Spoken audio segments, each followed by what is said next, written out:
ભારતના પૂર્વ વડાપ્રધાન મોરારજી દેસાઈની 126મી જન્મજયંતિ નિમિત્તે નવસારી સર્કિટ હાઉસ નજીક આવેલી તેમની પ્રતિમાને પુષ્પવંદના કરી અને ઉજવવામાં આવી હતી.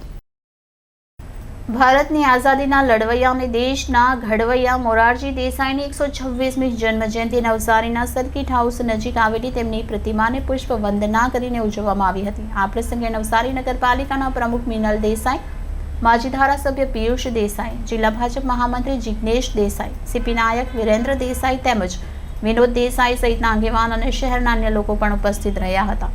મોરારજી દેસાઈનો જન્મ 29મી ફેબ્રુઆરીએ થયો હોવાથી 29 ફેબ્રુઆરી લીપ વર્ષ હોવાથી દર 4 વર્ષે તેમનો જન્મદિવસ એક વખત આવે છે, જેને યાદ રાખીને તેમના ચાહકો તેની ઉજવણી કરે છે. મોરારજી દેસાઈ ગાંધીજીના અનુયાયી હોવાથી ગાંધી વિચારોની તેમના પર ઊંડી છાપ પડી હોવાથી તેઓ સાદગી અને સેવાને વરેલા હતા. સમગ્ર ભારતના તેઓ એકમાત્ર એવા વ્યક્તિ છે તેમને ભારતનો સર્વોચ્ચ ખિતાબ ભારત રત્ન અને પાકિસ્તાનનો સર્વોચ્ચ ખિતાબ નિશાન પાકિસ્તાન એવોર્ડ પ્રાપ્ત થયો હતો. સુરત લોકસભાની બેઠક પર વિજયી થઈ તેઓ દેશના વડાપ્રધાન બન્યા ત્યારે તેમણે દેશની ઉન્નતિ અને પ્રગતિ માટે અસંખ્ય પગલાં ભરી અને પોતાના સ્વચ્છ અને કડક વહીવટનો પરિચય આપ્યો હતો. જન્મજયંતિ નિમિત્તે નવસારીના મહાનુભાવ દ્વારા સૂતરની દોરી અને પુષ્પમાલા મોરારજી દેસાઈની પ્રતિમાને પહેરાવી વંદન કર્યા હતા. રિપોર્ટર દીપકભાઈ Parmar, city gold news, Navsari.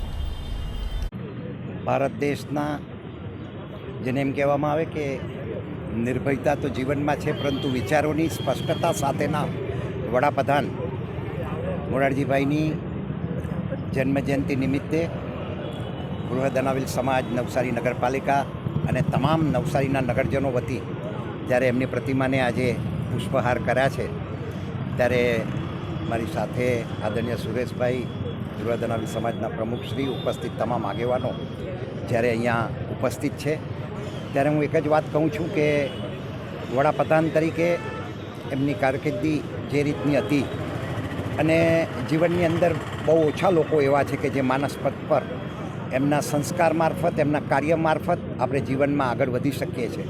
મોરારજીભાઈની નિર્ભયતા માટે તો બધા જ કહે છે, પરંતુ એક વેલ એડમિનિસ્ટ્રેટર તરીકે પણ એ બૃહદ મુંબઈ હતું તે વખતે મુખ્યમંત્રી તરીકે અને ત્યાંથી આગળ ચાલીને એમની જે કેરિયરની જે શરૂઆત થઈ છે એ ડેપ્યુટી કલેક્ટરથી લઈને જેને એમ કહેવામાં આવે કે એ રીતના એક સ્વતંત્ર સેનાની તરીકે પણ એમની એક આગવી છાપ હતી. આજે જ્યારે એમની વર્ષગાંઠ છે ત્યારે અમે બધા જ આગેવાનો, નાગરિકો એમના જીવનમાંથી સારામાં સારી વાતો જીવનમાં ઉતારીએ અને નિર્ભયતા તરફ જીવનમાં આગળ વધીએ. નિર્ભયતા અને પ્રમાણિકતા જીવનનો જેમણે મંત્ર રાખ્યો હતો એવા મોરારજીભાઈના જન્મદિવસ નિમિત્તે ખૂબ ખૂબ હૃદયની શુભેચ્છા આપું છું. આભાર. ભારત માતા કી જય. આજીવન કોંગ્રેસી, પરંતુ પ્રથમ બિન કોંગ્રેસી વડાપ્રધાન, ભારત રત્ન નિશાને પાકિસ્તાન એવા આદરણીય મોરારજીભાઈ દેસાઈને આજે આપણે એમના જન્મદિવસે યાદ કરીએ છીએ.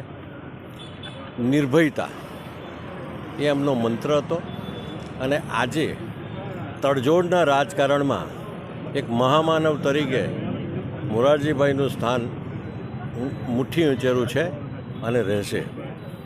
સુરતના વિકાસને, સુરતની જે અત્યારે વાત ચાલે છે મુંબઈનું બરોબરિયું કરવાનું, તો તે 1977માં હજીરાને ડેવલપમેન્ટ કરવા માટે એમણે પાયો લાખેલો અને પરિણામે આજે હજીરા આપણે જોઈ રહ્યા છે.